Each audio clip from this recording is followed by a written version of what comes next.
할렐루야, 좋은 아침입니다. 오늘은 12월 2일 금요일입니다.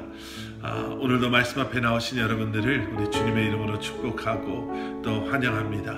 오늘도 말씀을 통해 허락하시는 은혜와 평강이 여러분들의 삶 가운데 충만하기를 기도하겠습니다. 오늘 우리가 함께 묵상하게 될 하나님의 말씀은 시편 37편 12절부터 26절까지 말씀입니다.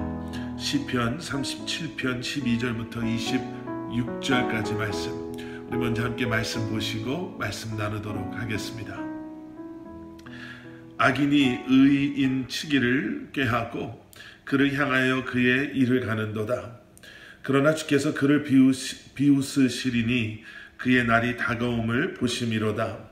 악인이 칼을 빼고 활을 당겨 가난하고 궁핍한 자를 엎드려뜨리며 행위가 정직한 자를 죽이고자 하나 그들의 칼은 오히려 그들의 양심을 찌르고 그들의 활은 부러지리로다.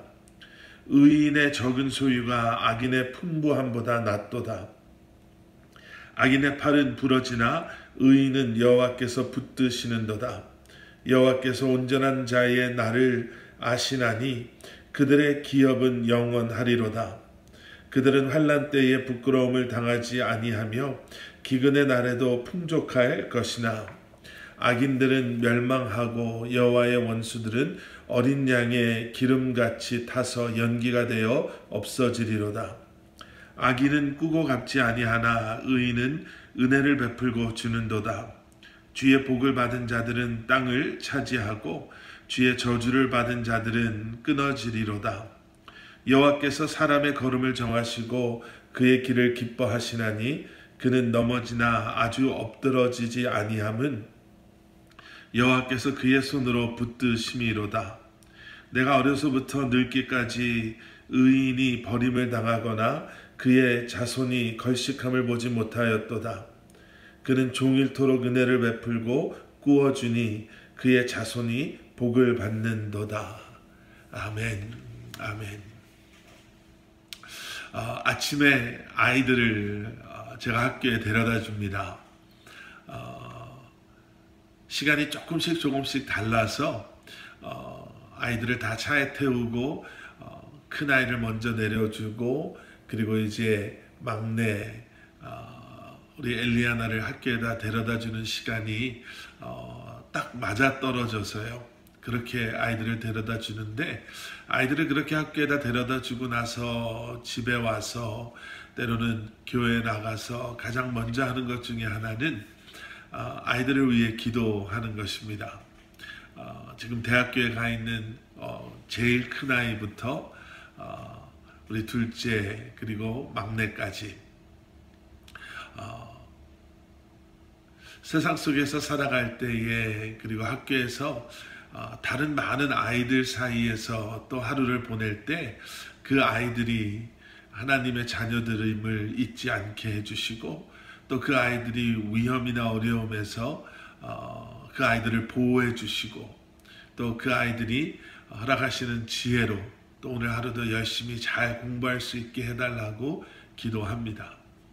아마 대부분의 부모님들이 하루를 그렇게 시작하시는 분들이 많으실 거예요. 왜냐하면 세상에는 하나님을 두려워하며 살아가는 사람들도 있지만 우리가 말씀을 통해서 보게 되는 것처럼 하나님을 두려워하지 않는 악인이라고 표현되는 사람들이 오히려 더 많기 때문에 그렇죠. 흔히 그저 우리가 말하는 착한 사람들과 그렇지 않은 사람들, 악인과 의인들이 함께 살아가고 있기 때문에 그 안에서 살아가는 하나님의 자녀된 우리들의 삶을 하나님께 맡기는 것은 너무나도 당연한 것입니다. 그러한 세상을 살아가는 우리가 기억해야 될 것이 무엇인가? 바로 그 질문에 대해서 계속해서 다윗은 우리에게 이러한 권면과 교훈과 또 말씀을 우리 오늘 본문을 통해서 해주고 있죠. 다윗은 계속해서 이렇게 이야기합니다. 12절 악인이 의인 치기를 꾀하고 그를 향하여 그의 일을 가는도다. 악인들은 의인을 해하려 합니다. 물론 육체적인 해함뿐만 아니라 우리는 영적인 그 해함 역시도 한번 생각해 볼 필요가 있죠. 하지만 계속되어지는 말씀 속에서 우리는 하나님께서 그러한 악인의 악한 계획과 꾀함을 비웃으신다 라고 다윗이 말하고 있는 것을 보게 됐죠. 그리고 15절 말씀을 보면 그들의 칼은, 악인들의 칼은 오히려 그들의 양심을 찌르고 그들의 활은 부러지리로다. 오히려 그러한 악한 사람들은 자신의 꾀로, 자신의 그러한 악한 계획으로 말미암아 자신들의 양심이 찔리는, 그리고 그들이 가지고 있는 무기들, 그러한 계획들은 부서져 버릴 것이다. 다윗은 우리에게 이렇게 말해주고 있습니다. 하나님께서 그 악인들을 잊지 않으시고 그들을 지켜보시고 그리고 그들을 심판하실 것이니 악인을 두려워하지 말라라고 다윗은 말하고 있습니다.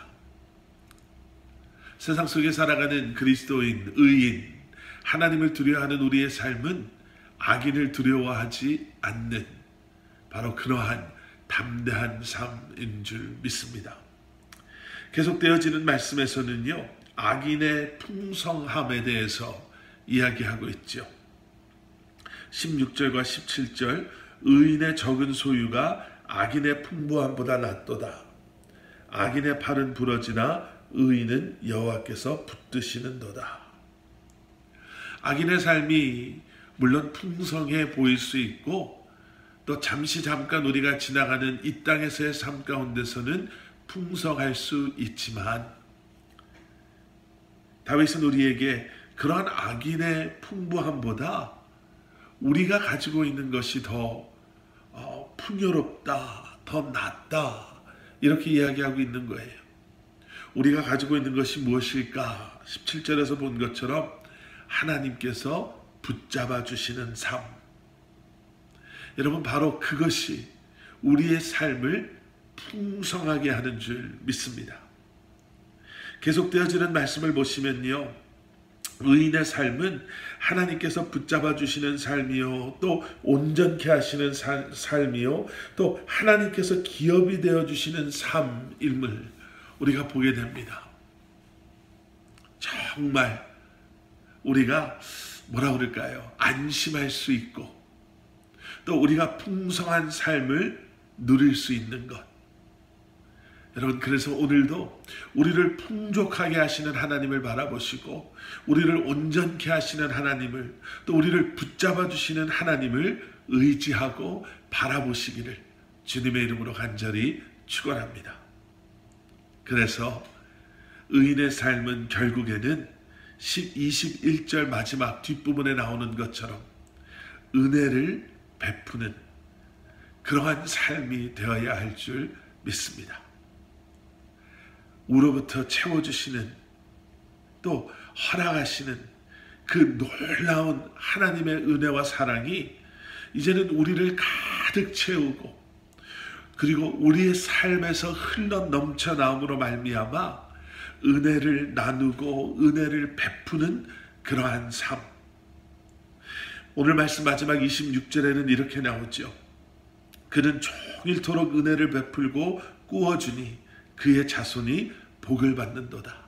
결국 그러한 삶은 우리의 삶만을 풍요롭게 풍성하게 할 뿐만 아니라 우리의 자손이 복받게 되는 그러한 놀라운 삶이 되는 줄 믿습니다.